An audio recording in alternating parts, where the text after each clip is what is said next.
ჩემი შვილის ხათრით მინდა პირველ რიგში რომ ფეხზე დავდგე, გავახარო, მის ტაჯულ სახეზე ღიმილი ვნახო. სულ ჩემ მოვლაშია, სულ ბრძოლობს, მომიაროს.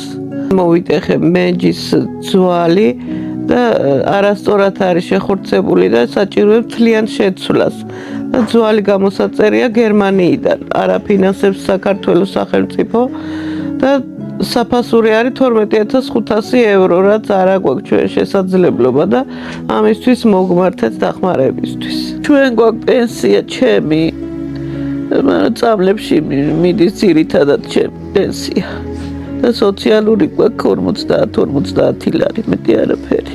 ყველაზე მეტად მინდა რომ გავიარო ფეხზე. ჩემი ფეხით გავიდე, გამოვიდე და ვინმეზე არ ვიყო დამოკიდებული. თუ ვინმეს ინება იქნება თავისი ნება-სურვილით, თქო რომ დაგვეხმაროს, რომ გავიარო ფეხზე და გამიკეთდეს ოპერაცია. გადარიცხეთ ნებისმიერი თანხა ჩერნოვეცკის ფონდის ოფიციალური საიტის მეშვეობით.